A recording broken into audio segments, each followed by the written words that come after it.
하나님께서는 우리에게 안식일을 허락하셨습니다. 그리고 이 안식일을 잘 누릴 수 있도록 예배를 허락하셨습니다. 예배를 통해 우리는 하나님께서 베푸신 은혜를 마음껏 누립니다. 특히 말씀을 통해 누리는데요. 말씀을 듣고 먹고 또 그 말씀이 이루어지도록 기도하고 또 그 말씀을 찬송함으로써 우리는 하나님께서 주시는 안식을 누릴 수 있습니다. 우리 영혼이 쉼을 얻고 힘을 얻게 됩니다. 비록 우리 일상은 늘 전쟁터 같겠지만 그래도 주께서 주신 은혜가 있기 때문에 든든하게 버티고 승리할 수 있는 것입니다. 그런데 말씀을 온전히 누리지 못하는 경우가 있습니다. 말씀이 그렇게 내 마음을 사로잡지 못하고 말씀으로 만족되지 못하는 경우가 있기도 합니다. 만약 말씀이 주는 만족감을 누리지 못한 채 다시 일상으로 돌아가면 우리 일상은 말씀이 아닌 다른 원동력을 삼아 살아가게 되겠죠. 내가 보기에 괜찮은 것을 원동력으로 삼고 살아가다 보면 어느새 말씀에서 멀리 떠나 있는 자신을 발견하게 될 것입니다. 그래서 우리는 예배 시간, 말씀을 온전히 누려야 합니다. 그러면 말씀을 누리지 못하게 하는 원인은 무엇일까요? 그것은 말씀보다 우리 자신을 더 중요시 여기기 때문입니다. 우리에게 있는 자기 중심성이 말씀을 받아내지 못하도록 막기 때문입니다. 타락한 우리 본성이 중심에 자리 잡고는 거룩한 말씀을 튕겨내는 것입니다. 오늘 본문에도 이러한 사람들이 등장합니다. 전통이라는 자기 중심성을 가지고 똘똘 뭉친 사람들, 바로 유대인들입니다. 자신들의 전통을 중심에 잡고 말씀 대신 그리스도를 튕겨내고 있습니다. 오늘은 그들이 가진 자기 중심성에 대해 살펴보도록 하겠습니다. 그들을 살펴보면서 그들의 모습 속에 비치는 우리의 모습을 발견하고 자기 중심성에서 얼른 벗어나서 그리스도를 중심에 모시는 기회로 삼아야 할 것입니다. 말씀의 주제는 이렇습니다. 성도는 자기 중심성을 내려놓고 예수님 중심성을 붙잡아야 한다. 여기 구절이 조금 이렇게 변경이 되었는데요. 첫째, 자기 중심성에 머무는 상태 1, 2절. 둘째, 자기 중심성을 드러내는 말씀 3, 4절. 셋째, 자기 중심성을 고집한 결과 5, 6절. 이 순서로 1, 2, 3, 4, 5, 6 이 순서로 말씀을 전하도록 하겠습니다. 먼저 자기 중심성에 머무는 상태가 어떤 것인지 살펴보도록 하겠습니다. 오늘 보면 1절을 함께 한번 살펴보시겠습니다. 1절 시작. 예수께서 다시 회당에 들어가시니 한쪽 손 마른 사람이 거기 있는지라. 예수님께서 다시 회당에 들어가셨다고 합니다. 다시 들어가셨다는 말은 이전에도 회당에 들어가셨다는 말인데 마가복음을 기준으로 볼 때 1장 21절 이후에 나오는 내용입니다. 이때 예수님께서는 회당에 가셔서 사람들에게 말씀을 가르치셨는데요. 사람들은 이 말씀을 듣고 깜짝 놀랐습니다. 서기관들과 다른 새로운 교훈이 선포되었다고 했습니다. 그때만 해도 예수님에 대한 분위기는 나쁘지 않았습니다. 하지만 오늘 본문에 나타나는 예수님을 향한 사람들의 시선은 이전과 달라졌습니다. 함께 2절을 읽어보시겠습니다. 2절 시작. 사람들이 예수를 고발하려 하여 안식일에 그 사람을 고치시는가 주시하고 있거늘. 여기서 주시하고 있다는 것은 그냥 보고 있거나 의식하는 수준이 아닙니다. 면밀하게 살펴보고 있습니다. 예수님이 좋아서 면밀하게 살펴보는 게 아니죠. 예수님을 고발하기 위해서 살펴보고 있었습니다. 그들의 시선이 이렇게 바뀐 이유는 다름이 아닙니다. 예수님의 행보가 그들에게 있어서 너무 파격적이었기 때문입니다. 앞에 본문들을 살펴보면 그것을 알 수 있습니다. 예수님은 중풍병자를 고치시면서 자신이 죄를 사하는 권세가 있다고 말씀하셨습니다. 죄 사하는 권세는 하나님께 있는데 그것을 자신이 사한다고 하니 바리새인들은 신성모독으로 생각했던 겁니다. 그리고 세리와 죄인들과 함께 식사하며 교제했지요. 죄인들, 곧 율법에 부정한 자들과의 겸상 그 자체가 그들 기준에서 말도 안 되는 일이었습니다. 또 바로 앞에 본문은 안식일에 이삭을 잘라 먹었는데요. 이는 자신들의 전통을 명백하게 어기는 행위였습니다. 이렇게 예수님은 그들의 생각을 뛰어넘는 모습을 계속해서 보여주고 계셨습니다. 그리고 이번에는 회당에 오셨으니 경계 대상 1호일 수밖에 없는 겁니다. 특히 유대인들은 오늘 본문에서 어떤 부분을 주시하고 있었습니까? 예수님이 손 마른 자를 고치실까 주시하고 있었습니다. 손 마른 사람을 고치시는 게 왜 고발거리가 되는가? 그것은 안식일에 사람을 치료하는 것 또한 그들이 정한 안식일 규례에 안식일 전통에 위배되는 행동이었기 때문입니다. 그들은 율법에다 여러 전통을 추가해서 자신의 행위를 통제했습니다. 안식일에 관한 것만 39개가 되는데 그 중에 안식일에 치료 행위를 금하는 조항이 있습니다. 허용되는 경우가 한 가지 있는데 그것은 생명이 위태로울 경우, 그런 경우에는 치료를 허용해 주었습니다. 그 외에 당장 숨이 넘어갈 상황이 아니면 안식일에 치료하면 안 된다는 것입니다. 그러면 손 마른 사람은 어떻겠습니까? 그는 생명이 위태로운 상황은 아니었습니다. 당장에 치료받지 않는다고 해서 그가 죽을 위험에 처한 것은 아니었습니다. 즉 만성적인 질병이기에 그를 치료하면 자신들의 전통에 위배된다는 것입니다. 그래서 사람들은 예수님이 그 사람을 고치는지 안 고치는지 혈안이 돼서 주시하고 있다는 말씀입니다. 그런데 우리는 이 장면이 언제 어디서 이루어지고 있는 장면인지 한번 생각해 볼 필요가 있습니다. 언제 어디입니까? 안식일의 회당입니다. 안식일의 회당에서는 무엇을 합니까? 예배를 드립니다. 회당에서도 예배는 시행되었습니다. 물론 우리가 드리는 예배와는 다르죠. 차이가 있습니다. 하지만 회당에서의 예배도 중요시 여기는 게 있는데 그것은 바로 말씀을 낭독하는 것과 그 말씀을 강론하는 것입니다. 즉 말씀을 듣고 말씀을 배우고 깨닫는 시간이었다는 말이죠. 말씀을 듣고 배움으로써 하나님께서 자신에게 한 일을 기억하고 하나님께 감사하며 그 하나님을 누리는 교제의 시간을 안식일에 누릴 수 있다는 것입니다. 그런데 그들은 지금 뭐 하고 있습니까? 예수님을 주시하고 있습니다. 예수님을 주시하되 당장에 고발할 자세로 주시하고 있습니다. 그들은 지금 말씀을 듣는 데는 관심이 없습니다. 오직 고발하려고 주시하고 있습니다. 예수님이 전통을 범하나 범하지 않나 주시하기만 합니다. 이런 그들의 모습을 보면서 우리는 그들의 중심이 어디에 있는지 알 수 있습니다. 그들은 지금 말씀을 듣는 것보다 전통을 지키는 걸 더 중요시하고 있습니다.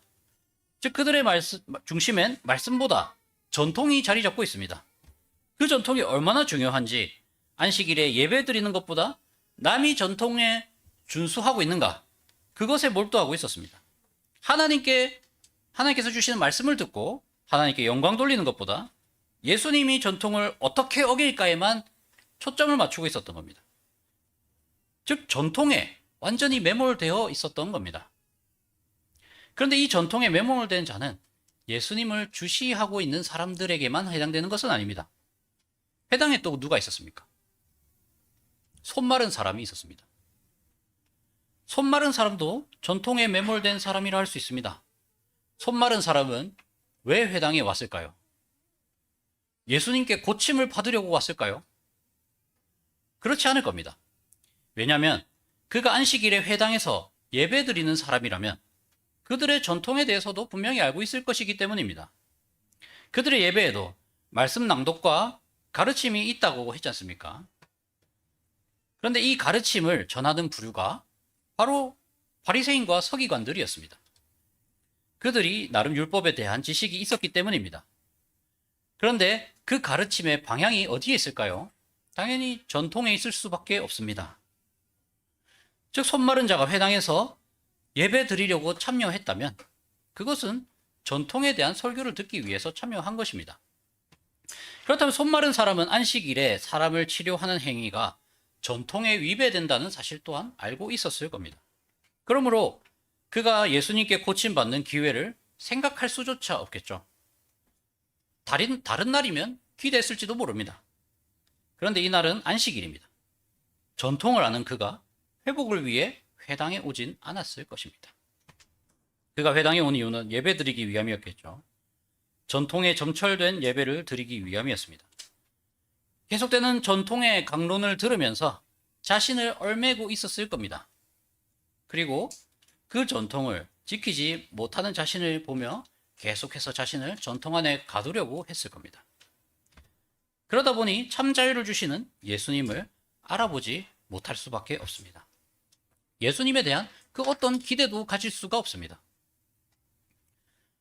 즉 예수님을 주시하던 사람들이나 손 마른 사람이나 같습니다. 그들은 전통의 굴레에 갇혔습니다. 전통을 적극적으로 받아들이고 선동해서 예수님을 경계하고 있는 사람들이나 전통을 소극적으로 받아들여 전통 안에 자신을 끝없이 가두려는 사람이나 같습니다. 전통, 곧 사람의 것을 중심 삼은 자의 모습이 바로 이렇습니다. 사람의 것을 기준 삼아서 말씀 되신 예수님을 재단합니다. 예수님이 오셨음에도 예수님을 바르게 볼 수가 없습니다. 오히려 예수님을 경계하거나 예수님에 대해 아무런 기대도 가지지 못합니다. 둘 다 전통을 자기 중심에 둔 채로 예수님을 바라본 결과입니다. 우리는 그런 부분이 없을까요? 저와 여러분은 이 말씀을 보면서 나에게 바리새인의 전통이 없기 때문에 나와 상관없는 이야기라고 생각하실지도 모르겠습니다. 하지만 과연 우리에겐 전통이 없을까요? 우리에게도 저들의 전통에 준하는 전통이 있습니다. 그것은 우리가 여태껏 살아오면서 형성된 것들입니다. 저와 여러분은 지금까지 살아오면서 많은 것을 경험했습니다. 그 경험은 때로 우리에게 무엇이 옳은지, 무엇이 그른지 잘 분별하도록 도와주기도 합니다. 그래서 그것이 잘 이루어질 때 내 삶을 이끄는 가치관이나 상식이 되기도 하죠. 그런데 그러한 경험이나 가치관으로 말씀을 듣는 것이 과연 옳을까요? 그렇지 않습니다. 왜냐하면 말씀은 진리이기 때문입니다. 진리는 가장 중요한 가치입니다. 우리 경험이나 가치관보다 더 중요합니다. 그러면 이 진리가 우리에게 임했을 때 우리는 어떻게 반응해야 하는 것입니까? 우리는 우리 경험과 가치관을 다 내려놓고 온전하게 그 진리만을 받아들일 수 있어야 합니다. 그런데 문제는 진리보다 우리의 경험을 더 중요시한다는 것입니다. 말씀을 우리 경험이나 가치관으로 재단하는 것이 문제입니다. 예수님께서는 주일마다 이곳에 임재하여 주십니다. 그리고 우리에게 말씀을 주시죠. 그런데 우리가 우리 경험이나 가치관을 기준 삼아서 말씀을 들으면 그 진리의 말씀을 변질시킨 채로 우리에게 적용할 수 있다는 것입니다.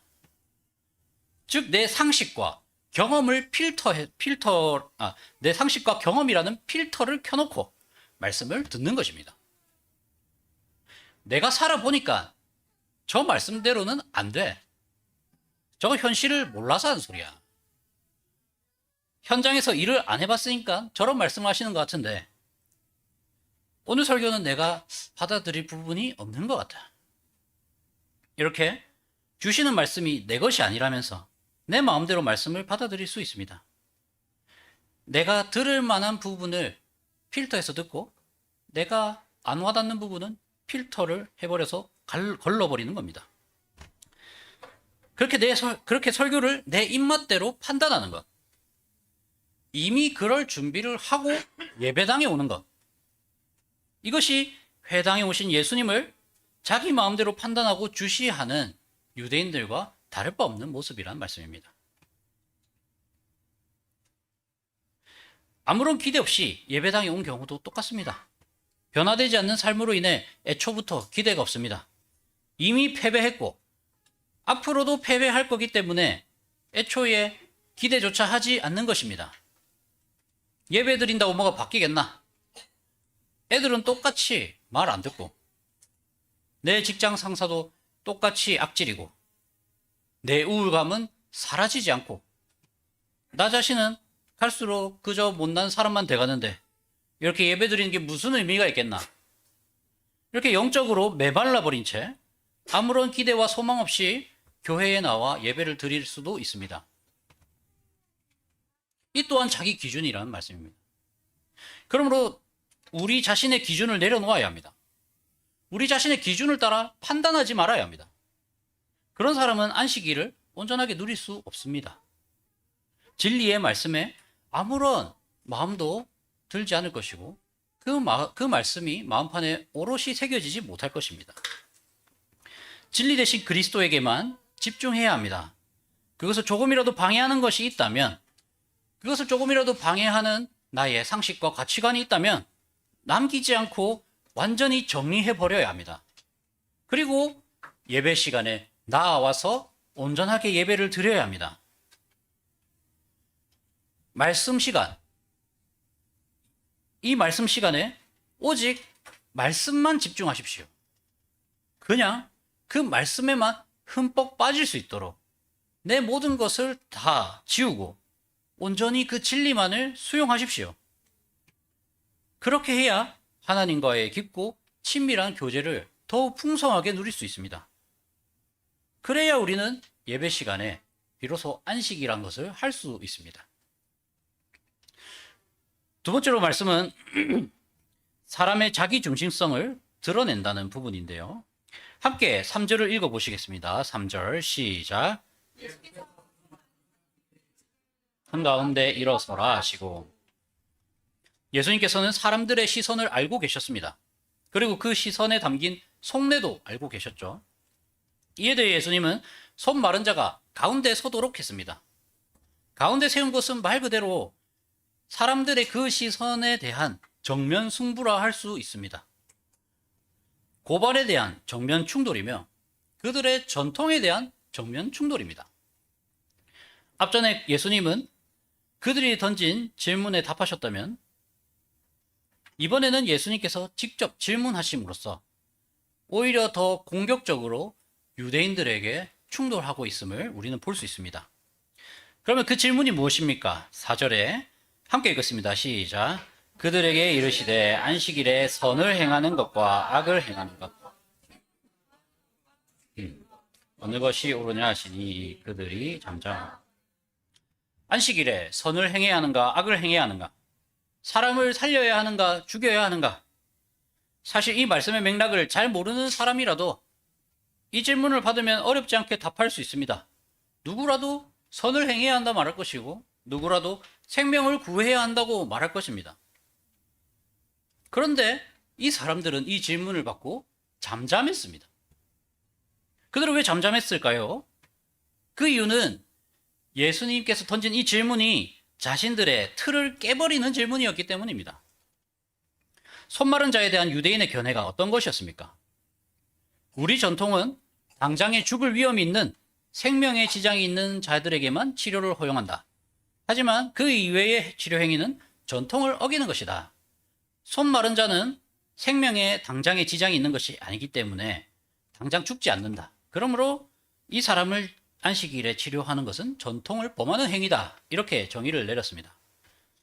그런데 예수님의 질문은 그들이 생각하고 있는 답이 도출될 수가 없는 질문이었습니다. 4절의 질문을 바꾸면 이렇게 되겠죠. 안식일에 손 마른 자를 향해 선을 행하는 것과 악을 행하는 것, 손 마른 자의 생명을 구하는 것과 죽이는 것, 어느 것이 옳으냐? 유대인의 전통에 따르면 사실 손 마른 자를 가만히 두는 게 답입니다. 그러면 이것은 선도 아니고 악도 아닙니다. 생명을 구하는 것도 아니고 죽이는 것도 아닙니다. 그러니까 이 질문에 대해서는 그들이 대답할 말이 없는 것입니다. 그런데 예수님의 질문은 예 또는 아니오로만 대답할 수 있는 질문이었습니다. 선이냐 악이냐, 살리냐 죽이냐의 질문으로 중간이 없는 질문이었습니다. 그런데 이것이 예수님께서 의도하신 질문입니다. 질문의 의도입니다. 예수님은 질문하셨지만 사실 이것은 가르침입니다. 그 가르침은 바로 중간이 없다라는 것입니다. 즉 선한 행위면 선한 행위인 것이고 악한 행위면 악한 행위일 뿐이다. 살리면 살리는 것이고 죽이면 죽이는 것이다. 둘 다 아닌 경우가 없다는 말씀입니다. 그럼 손 마른 자를 회복시키는 것은 선을 행하는 행위일까요? 악을 행하는 행위일까요?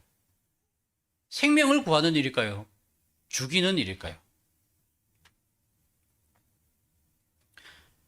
예수님을 기준으로 볼 때 손 마른 자를 회복시키는 것은 선을 행하는 행위자 생명을 구하는 일입니다. 우리 한번 머릿속에 그림을 그려볼 필요가 있습니다. 유대인들이 많이 모인 그 회당에서 예수님은 손 마른 자를 그들 가운데 일으켜 세웠습니다. 그렇게 이목이 집중된 가운데서 손 마른 자의 손이 말라 있는 것을 다들 보고 있는 그 상태에서 예수님이 질문하고 있는 겁니다. 안식일에 선을 행하는 것과 악을 행하는 것, 생명을 구하는 것과 죽이는 것, 어느 것이 옳냐? 이때 사람들은 무엇이 선을 행하는 것인지, 무엇이 생명을 구하는 것인지 알 수밖에 없습니다. 손이 말라 있는 저 약한 자를 보면 선을 행하는 것을 당연히 고치는 걸로 생각할 수밖에 없지 않겠습니까? 누가 고치는 걸 악으로 생각하겠습니까? 사람이 회복되는 걸 두고 악행이라고 말할 사람은 사이코패스가 아닌 이상 그렇게 말할 수가 없습니다. 그러니 손을 회복하는 일은 선을 행하는 일이고 생명을 구하는 일이었습니다. 만약 이것을 두고 바리새인들이 태클을 건다면 그것은 자충수가 될 것입니다. 그들의 집단이 사람에 대한 존중이 없는 괴물 같은 집단이라고 취급을 받게 될 것입니다. 그러면 이제 사람들은 선택해야 합니다. 살릴지 죽일지, 고칠지, 아니면은 방치해서 죽이든지. 그런데 사람들은 예수님의 질문에 대답하지 못하고 잠잠하게 서 있었습니다. 딜레마에 빠져버렸습니다. 만약 예수님의 질문에 그 사람을 회복시켜서는 안 된다라고 하면 그것은 악행하는 것이 돼버리고 죽여버리는 것이 됩니다. 그러니 안 된다고 말할 수 없습니다. 하지만 된다고도 말할 수 없습니다. 된다고 하면 자신들의 전통을 부인해야 하기 때문입니다. 그 전통을 부인한다는 것은 그들이 평생 쌓아왔던 그 의를 부인하는 것입니다. 그 의란 하나님께 자신들이 들고 갈 만한 재산입니다. 그런데 이 대답을 예라고 하는 순간 자신이 여태껏 쌓아왔던 전통들이 아무것도 아니었다는 사실을 시인해야 되기 때문에 도저히 입 밖으로 꺼낼 수가 없는 것입니다. 저와 여러분은 이러한 사람들의 모습을 보면서 우리 자신의 모습과 비교해 봐야 합니다. 우리는 우리 자신이 중심이 되어 우리 삶을 위한 규칙을 이것저것 만들어냅니다. 그래서 그 기준에 맞춰 살아야 한다고 또 살아가고 있습니다.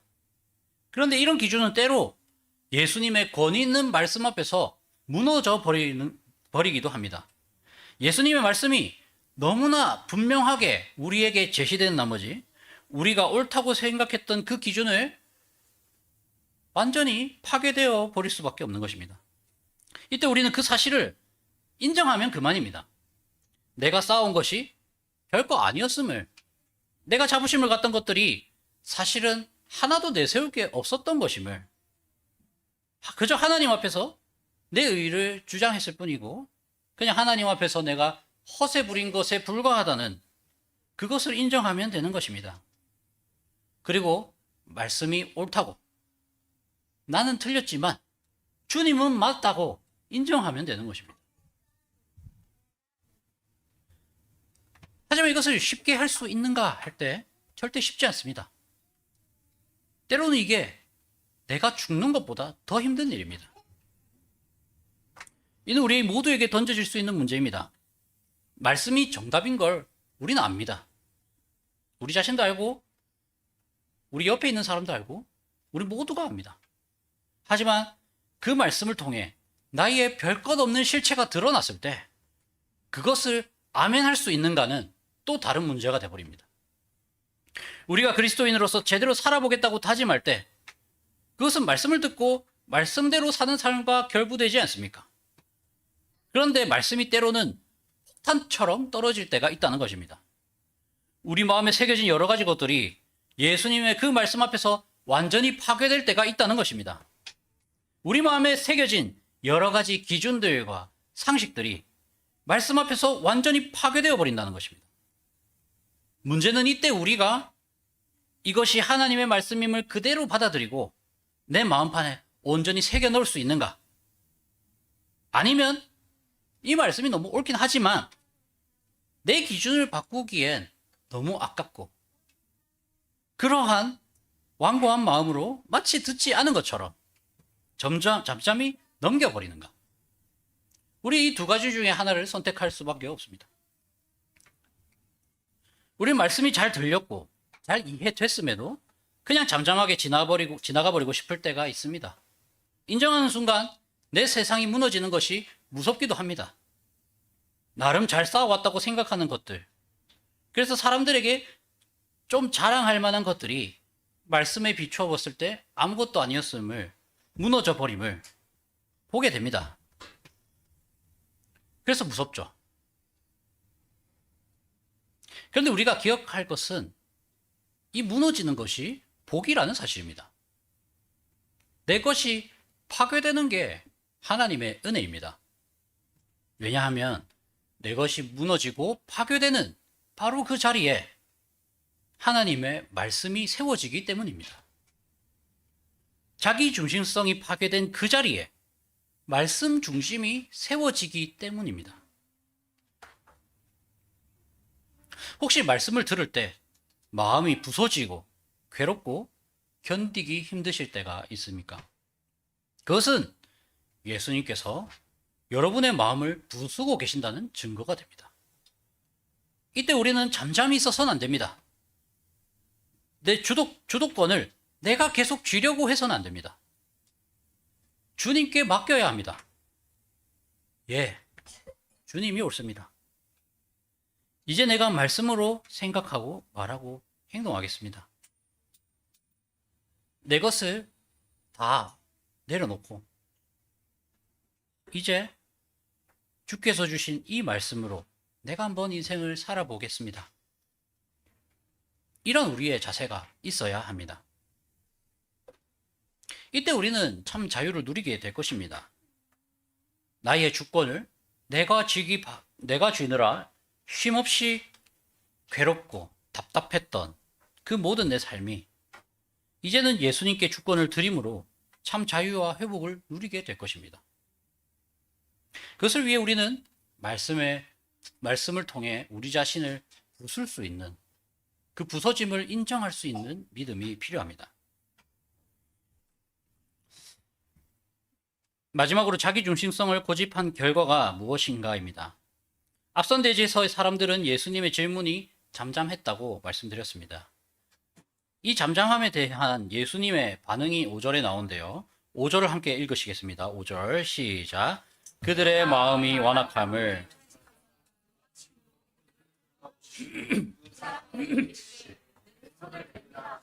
내밀매 그 손이 회복되었더라. 잠잠한 모습을 보고 완악하다고 하죠.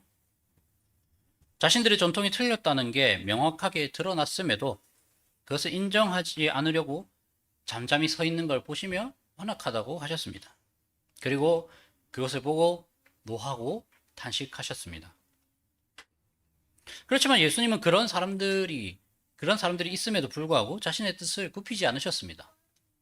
사람들 사이에 가서 손 마른 자의 손을 회복시켜 주셨습니다.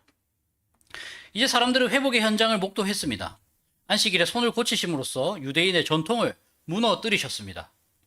이는 동시에 예수님의 사역이 어떤 것인지 깨달을 수 있는 기회가 되기도 하는데요. 왜냐하면 이 회복되는 것을 통해 하나님 나라가 임하였다는 것을 보여주기 때문입니다. 이제껏 계속해서 병자들을 고치시고 귀신들을 쫓아내시고 그렇게 이적을 보이신 이유가 바로 그것이죠. 그 회복이 일어난 사실을 통해서 하나님의 나라가 자신을 통해 임하고 있음을, 예수님께서 하나님 나라를 이끌고 오신다는 사실을 믿을 수 있습니다. 그 사실을 바라보게 된다면 그 이적의 현장을 통해 우리는 하나님 나라의 백성으로 설 수 있는 기회가 주어진다는 말씀입니다. 그렇지만 그들은 예수님의 이적이 펼쳐지는 현장에서 깨닫지 못했습니다. 그러한 증거가 6절에 나오는데요. 우리 6절도 함께 읽어보시겠습니다. 6절 시작. 바리새인들이 나가서 곧 헤롯 당과 함께 어떻게 하여 예수를 죽이가 의논하니라. 바리새인들 곧장 헤롯 당에 갔습니다. 헤롯 당이 어떤 사람들인지는 이름을 보면 대충 유추할 수 있겠죠. 헤롯은 당시 갈릴리 지역을 다스리던 분봉왕이었습니다. 당시 로마는 유대 지역을 관리하기 위해 구역을 나누고 왕을 두었는데 그중 한 명이 바로 헤롯 왕이라는 것입니다. 로마 황제가 이 헤롯을 임명했으니 이 헤롯은 당연히 친로마적일 수밖에 없겠죠. 그러면 이 친로마적인 이 헤롯에 대해서 바리새인들은 어떤 생각을 가지고 있었겠습니까? 바리새인들은 로마의 통치를 달가워하지 않았습니다. 그러면 자연스럽게 헤롯도 좋아할 수가 없겠죠. 무엇보다 헤롯은 유대를 다스리고 있지만 에돔 출신의 왕이었습니다. 그러니까 이 이방 왕이 유대의 왕이 된 것도 너무나도 싫은 현실입니다. 그러니까 헤롯을 원래는 극히 혐오할 수밖에 없다는 것입니다. 그런데 그럼에도 그들은 곧바로 헤롯에게로 나아갔습니다. 그 이유가 무엇입니까? 죽이기 위해서라고 합니다.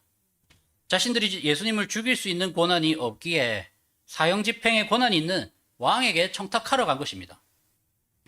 무엇보다 헤롯에게 잡혀있는 자가 있죠. 이미 세례 요한입니다. 6장에 보면 결국 세례 요한은 죽어버립니다. 헤롯에게 잡힌 그가 결국 죽어버리듯이 예수님 또한 세례 요한의 전처를 밟게 하여 죽여버릴 계획을 꾸미고자 했던 겁니다. 그런데 한번 생각해 보십시오. 그들이 지금 어디서 무엇을 보고 나오는 겁니까? 회당에서 예수님이 손 마른 자를 고치신 장면을 보고 나왔습니다. 회복의 현장을 목도했습니다. 이적을 봤습니다. 하지만 그들의 마음은 변하지 않았습니다. 오히려 더욱 완고해졌고 심화되었습니다. 그것은 삶으로 이어졌습니다. 이는 마치 가인을 떠올리게 하는데요. 가인이 자신의 제사를 하나님께서 받아주시지 않자 몹시 분하여 안색이 변하였습니다. 그러자 하나님께서 말씀하셨습니다. 창세기 4장 6절 7절에 여호와께서 가인에게 이르시되 내가 분하여 함은 어찌 됨이며 안색이 변함은 어찌 됨이냐. 네가 선을 행하면 어찌 낯을 들지 못하겠느냐. 선을 행하지 아니하면 죄가 문에 엎드려 있느니라. 죄가 너를 원하나 너는 죄를 다스리지니라. 선을 행하지 않을 때 죄가 문에 엎드려 있다고 하셨습니다. 그런데 어떻게 되었습니까? 결국 가인은 아벨에게 악을 행했습니다. 아벨을 돌로 쳐서 죽였습니다. 그렇게 죄는 문에 엎드러지고 말았습니다. 이를 보면 바리새인의 동선과 가인의 동선이 비슷하다는 걸 알 수 있습니다. 그들은 온전히 예배드리지 못했습니다. 바리새인은 예수님의 탄식과 노하심의 대상이 되었고 가인은 자신의 제사가 하나님께 받아들여지지 않자 분을 품었습니다. 바리새인은 그러한 탄식과 노하심 가운데서도 예수님의 능력을 목도했음에도 고집을 계속해서 꺾지 않았고 가인은 그 분한 가운데서 하나님께서 직접 찾아가 주셔서 말씀을 해주셨음에도 불구하고 그 말씀을 거절했습니다. 그리고 바리새인은 회당 밖으로 나가 죽임을 도모했고 가인은 들판으로 나가 아벨을 죽였습니다. 즉 이들이 보이는 모습은 분명합니다. 말씀에 꺾이지 않은 자의 모습입니다. 그 꺾이지 않은 자가 드러내는 모습, 그 행위는 결국 죽음으로 연결됩니다. 이 모습은 곧 예수님께서 하셨던 질문에 대한 답이 되기도 합니다. 선을 행할 것인가? 악을 행할 것인가? 생명을 구할 것인가? 죽일 것인가? 그들은 행동으로 답했습니다. 예수님을 죽이기로, 악을 행하기로, 행동으로 답했습니다. 즉 행동으로 다 흘러나오게 됩니다.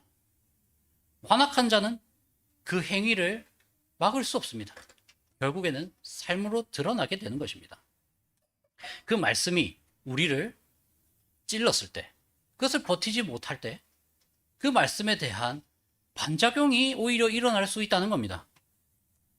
이러한 현상은 오늘, 이날, 주일에도 일어날 수 있습니다.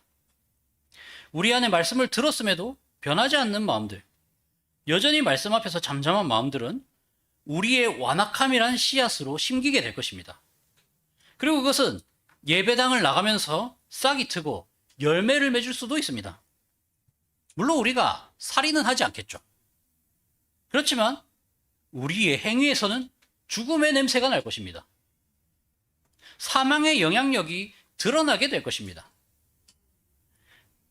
영적인 사망, 하나님에게서 멀어진 채로 행하는 그 행동이 드러나게 될 수 있다는 것입니다. 말씀을 거절한 채로 쏟아내는 말과 행동, 이 모든 것이 죽음의 냄새를 풍기면서 우리 주변에 계속해서 영향력을 끼치게 된다는 말씀입니다. 특히 이 악한 영향력은 단순히 말씀 사역자를 향하지만은 않을 것입니다. 그 말씀을 함께 듣고 함께 기억하고 있는 나의 남편, 나의 아내, 혹은 나의 부모를 통해서 그 악한 영향력이 드러날 수 있습니다. 예컨대 남편이나 아내가 서로가 잘못하고 있는 부분이 있을 때, 말씀에 합하지 않은 부분이 있을 때, 그 부분을 두고 말씀으로 호소하면서 고치기를 바라며 얘기할 때, 그 상대 배우자는 거기에 자신의 잘못을 인정하고 수긍을 해야지만, 이 완악한 마음의 씨앗은 열매를 맺어서 그 분노를 자기 배우자에게 또는 자기 자녀에게 쏟아낼 수 있다는 것입니다. 혹은 그 자녀가 부모에게도 쏟아낼 수 있겠죠. 감히 자신을 건드렸다는 교만하고 오만한 생각으로 상대의 말을 무시하고 반항하고 화내고 욕하고 미워하는 그런 모습들이 오늘 이 예배당 밖을 나가서 일어날 수 있다는 것입니다. 우리 가운데 만약 그런 모습이 나타난다면 우리는 반드시 오늘의 말씀을 기억해야 합니다. 내가 지금 하고 있는 이 완악한 모습이 바리새인의 모습이구나. 내 모습이 가인의 모습이구나. 내가 이들과 똑같은 행동을 하고 있구나. 이렇게 말입니다. 그리고 오늘 5절에 보시면 이러한 부분을 예수님께서 단식하시고 노하신다는 사실을 기억해야 합니다. 예수님께서 완악함을 싫어하신다는 사실. 그것을 보면서 단식하시고 노하신다는 그 말씀을 기억해야 합니다. 그 완악함을 따라가는 사람은 하나님의 사람이 가진 모습이 아닙니다. 그리스도인의 모습이 아닙니다. 이 사실을 우리는 명심해야 할 것입니다. 말씀을 맺도록 하겠습니다. 사실 오늘 본문에서 예수님은 바리새인들의 심기를 건드리면서까지 자신의 사역을 감당하고 계셨습니다. 왜 그들의 심기를 건드립니까? 그냥 자기 마음에 안 들어서 그랬을까요? 못 살게 굴려고 건드렸을까요? 그렇지 않겠죠. 바른 것을 행할 수 있도록 돌이키게 하기 위함이었습니다. 오늘 말씀을 살펴보았지만 이것은 은혜입니다. 죄인을 죄인이라 깨닫게 하셔서 그 죄인됨을 내려놓고 그리스도만을 붙잡게 하시는 그것이 바로 은혜이지 않겠습니까? 택함받지 못한 사람은 이 사실을 받아들이지 못하겠지만 택함받은 사람은 자신의 완악함을 깨달아 죄인됨을 인정할 것입니다. 그리고 온전히 그리스도를 붙잡을 것입니다. 우리 또한 마찬가지입니다. 우리 또한 바리새인과 같을 때가 있고 오히려 바리새인들보다 더 못할 때가 있습니다. 그런데 그런 우리를 그리스도께서 찾아오십니다. 그리스도께서 우리의 중심을 파괴하시러 찾아오십니다. 그리고 우리의 중심보다 더 좋고 귀한 가치인 말씀을 주십니다. 그래서 그 말씀으로 살도록 도와주십니다. 인도하십니다. 그러므로 우리는 우리 자신을 이제 그리스도께 맡겨야겠습니다. 더 이상 자기 중심성으로 이 세상을 살아가거나 자기 중심성으로 말씀을 대하지 말고 오직 오신 그리스도를 우리 마음의 중심을 삼아서 우리의 말과 행동, 또 우리의 모든 의지, 우리의 모든 전인이 하나님의 예수 그리스도로 말미암은 예수 그리스도를 닮아가는 참 그리스도인으로 변하게 될 것입니다. 이런 사실을 기억하시고 참 그리스도인으로서 악을 막고 우리의 완악함을 제거하고 온전한 하나님의 사람으로 거듭난 삶을 살아가는 저와 여러분이 됩시다. 아멘.